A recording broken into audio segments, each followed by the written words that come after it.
a ship longer than 4 football fields, weighing over 200,000 tons, somehow climbs a mountain, not sails, not drives, climbs through a narrow strip of land with just inches to spare on each side. One mistake, and global trade stops. So how does this impossible journey actually happen? This is how gigantic ships cross the Panama Canal. Every year, over 14,000 ships attempt this crossing. Cargo worth hundreds of billions of dollars. Oil, food, cars, entire economies moving through one narrow path. Without this canal, ships would travel an extra 13,000 kilometers around South America. Weeks lost, fuel burned, prices rising worldwide. But here's the real mystery.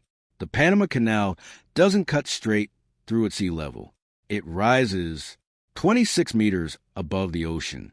So the question is, how do ships sail uphill and then back down again? A massive cargo ship approaches. From the outside, it looks calm. But inside the bridge, every move is calculated, because once a ship enters, there's no turning back. A wrong move here can cost millions. Here's the first twist. The captain is no longer in control. Instead, a specially trained canal pilot takes over. Why? Because navigating this canal is so precise. Even the best captains in the world aren't allowed to do it alone. Now imagine this. A ship nearly 50 meters wide, entering a space barely wider than itself, sometimes with less than 60 centimeters clearance on each side. That's tighter than parallel parking, with a floating skyscraper. So how do they keep it perfectly aligned? You might expect advanced AI or giant steering systems, but instead, small locomotives appear. Yes, trains. They're called mules. And they don't pull the ship forward. They hold it steady. Steel cables stretch from the ship to the locomotives on both sides. Their job? Prevent the ship from touching the walls, because even a slight scrape could shut down the entire canal. Here's the shocking part. The ship is not powered through canal.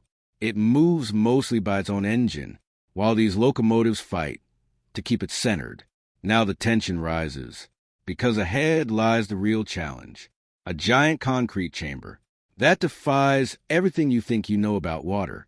The ship enters a massive chamber. Steel gates close behind it. Silence. Still water. Nothing moves. And then the impossible begins. Water starts rising. Not pumped. Not forced. Just flowing. Through a hidden network of tunnels. In minutes, millions of liters of water flood the chamber, lifting the ship slowly, steadily, like an invisible elevator. Here's the unbelievable fact. Each lock uses over 50 million gallons of water per transit. That's enough to fill dozens of Olympic swimming pools. And it's all done using gravity alone. No pumps, no engines, just physics. But here's the real danger. If anything fails during this lift, the ship could slam into the gates. And those gates? Each one weighs over 700 tons. So what keeps everything perfectly timed? Because one mistake here doesn't just delay a ship, it can disrupt global supply chains. The ship doesn't pass through just one lock. It climbs through 3, step by step, higher, higher, higher, until it reaches Gatun Lake, a massive artificial lake created over 100 years ago. At this moment, the ship is now 26 meters above sea level, floating in the middle of a continent. But here's the mystery. Why build a canal that goes up instead of straight across? The answer lies in something far more dangerous. The terrain, dense jungle, unstable soil, unpredictable rivers. When engineers first tried to build a sea-level canal, they failed. Massive landslides buried equipment. Floods destroyed progress overnight. And disease killed thousands. So they changed the plan. Instead of fighting nature, they worked with it. They created a lake, used water as a tool, turned gravity into an ally. But even now, nature still fights back. Heavy rainfall can raise water levels dangerously. Too little rain, and the canal can't operate, because every ship drains fresh water into the ocean. which means this entire system depends on rain. But moving ships up is only half the story, because now they must go back down. And this is where everything becomes even more dangerous. The ship approaches the next set of locks. This time, it's going down. The gates close again. But instead of rising, the water begins to disappear, draining away, lowering the ship inch by inch. If the timing is off, even slightly, the ship could tilt, shift, or worse, lose control. Here's the insane part. All of this happens using the same gravity system. No pumps, just controlled release. Precision at a massive scale. And yet, this entire process repeats, thousands of times a year. So why does it fail more often? Originally, the canal could only handle smaller ships. But global trade exploded. Ships got bigger, wider, heavier, and suddenly they no longer fit. So engineers did something unbelievable. They expanded the canal, built entirely new locks, massive enough to handle ships carrying over 14,000 containers. These are called Neo-Panamax ships, floating cities of steel. But here's the catch. Bigger ships mean bigger risks, stronger currents, tighter margins, more water needed. And that water still comes from rain. So what happens when there isn't enough water? In recent years, droughts have reduced water levels. Fewer ships can pass. Delays increase. Costs skyrocket.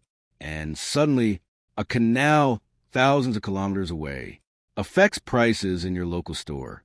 Food, fuel, electronics, all connected. Because this isn't just a canal. It's a lifeline of global trade. After hours of careful navigation, precise engineering, and controlled chaos, the ship reaches the final lock. The gates open, and just like that, it returns to sea level.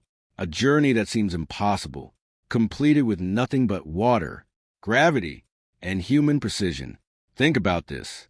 A ship that entered at sea level was lifted higher than a 7-story building, carried across a continent, and lowered back down without ever leaving the water. No cranes, no lifting machines, just one of the greatest engineering systems ever built. The Panama Canal isn't just a shortcut. It's proof that humans can reshape the planet itself, bend nature without breaking it, control water without stopping it, and move entire economies through a narrow strip of land, all in a single day. If you enjoyed this deep dive into one of the greatest engineering marvels on Earth, hit subscribe, because the next time you see a cargo ship on the horizon, you'll know there's a hidden story behind it. And trust me, this is just the beginning.